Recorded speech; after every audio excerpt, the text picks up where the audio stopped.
Hey, what's going on, guys? Jason here from Nintendo Enthusiast, and we're at the Erin Mills Town Center at the Nintendo kiosk, and today they've got Mario Odyssey here on demo for anybody to try it. All you gotta do is sign up, and you can play 15 minutes of the new Mario Odyssey. I've already gotten my hands on it. It's pretty good. We're gonna be talking about my impressions after. We're also gonna talk about what people around here think about it. And also, if you get to come around, I'm gonna also show this probably a little bit later, but you can get a cool pin just to play Mario Odyssey, and they also have arms. You can get a pin for arms, tons of cool stuff. So if you're in Toronto, Mississauga, this is in your backyard, come check this place out. There's a ton of exclusive merchandise and good Nintendo stuff. So let's go see what's around here.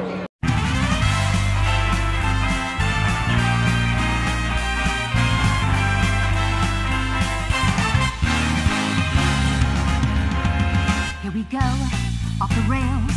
Don't you know it's time to raise our sails? It's freedom like you never knew. Need bags or a pass? Say the word, I'll be there in a flash. You could say my hat is off to you. And there is the coin that I pulled. We're going to be talking about the story of how I got this right after. So as you can see, we're no longer at the Erin Mills Town Center. That's because I completely forgot to record our impressions of the game in thorough detail while I was there, and besides, the audio wasn't too good. So here we are.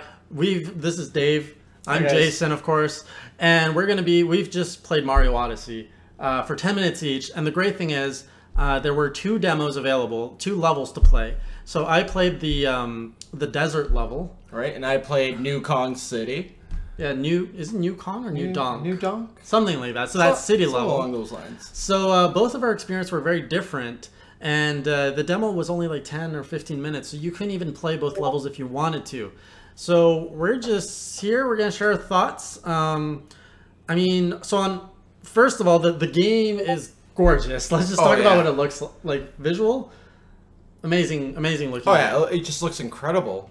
Then let's talk about the controls. So the way that we played was, so they gave you a Joy-Con in each hand, and the Joy-Con had the, that slider. The black slider on top. Yep. And it felt really natural. I don't usually play Switch games that way, but here it felt natural because, so motion controls is actually introduced in a very clever way.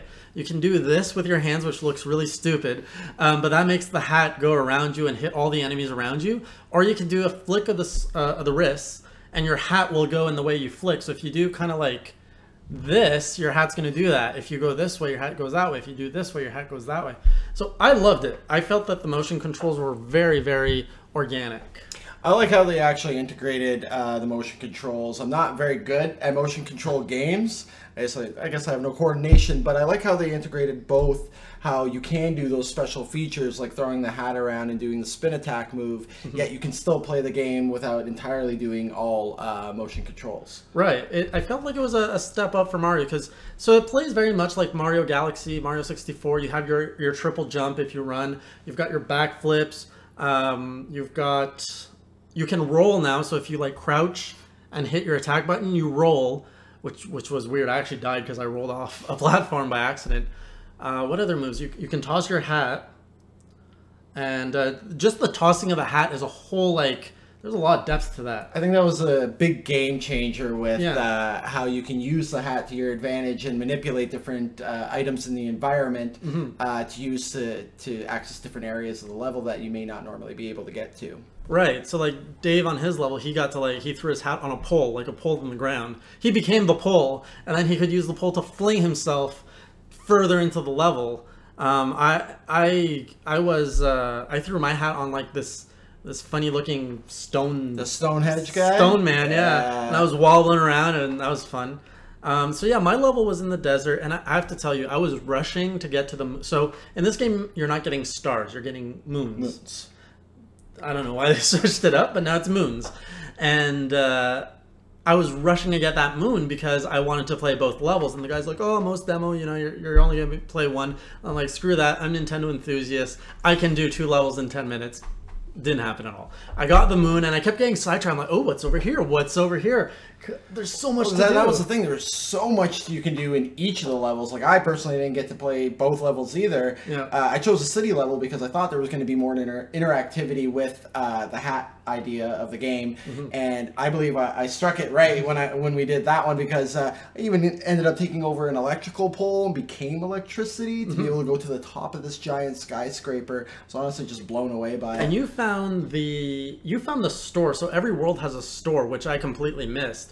Where you can actually, not just your hat, but you change, like, you got in a suit at one point. Yeah, you can, I bought in the game, it was like a tuxedo suit for Mario, looked like he was ready to go to a wedding. Yeah. And I was informed by the Nintendo rep there that the different costumes are going to give you different power-ups. Right. Now, I don't know how true that is yet, but that's yet to be seen, but it's still some progress, so you don't know what they can do with that yet. And you have to buy that with in-game currency, right? Absolutely. That you have to pick up, so every level seems to have like 100 coins or so. Oh, there's the coins. Well, you could use the regular coins, yeah, or the level-specific coins, because in this game, you can collect coins that are specific to use only in that level. Right.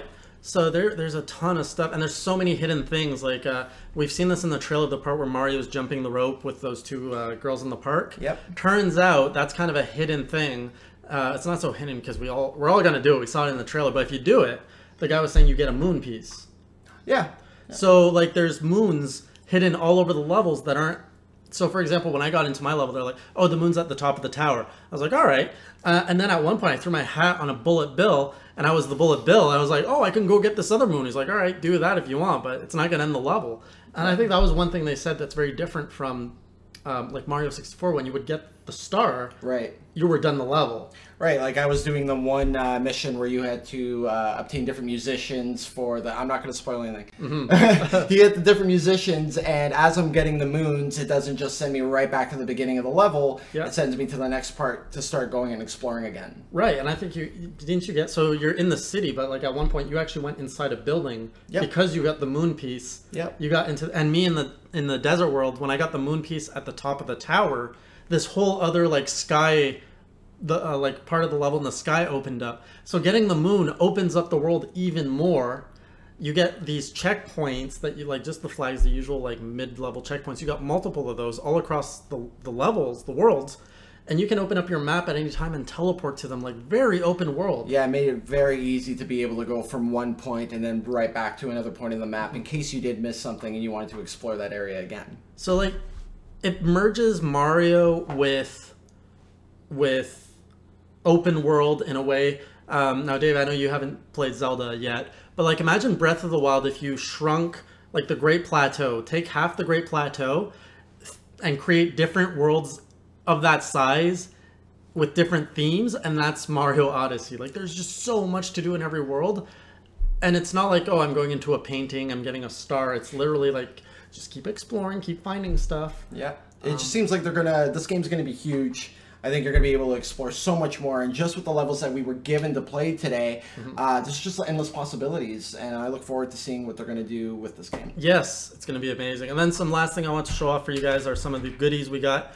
So, of course, for playing the game, Nintendo gave us this wonderful little Mario Odyssey pin, and that's going to be going right up there. Whoops, not on Dave's face, but behind on my pin wall. And then they also had ARMS there. ARMS comes out next week, but if you were playing ARMS, you would, we don't want to be picking that up, you would be getting an ARMS pin. And then finally, they had another promo going that if you went to like EB Games, aka GameStop, nearby, and you wanted to, if you pre-ordered 2 Switch games that were from Splatoon 2, Mario, or... Splatoon, ARMS, and Mario. Those 3, if you pre-ordered any 2 of them, they basically gave you a free coin, whatever they call these, Super Mario Challenge coins. So I think it's like usually worth $6 for a pack. And I was like, oh cool, yeah, I want to try it. Like these are all the coins that you can get.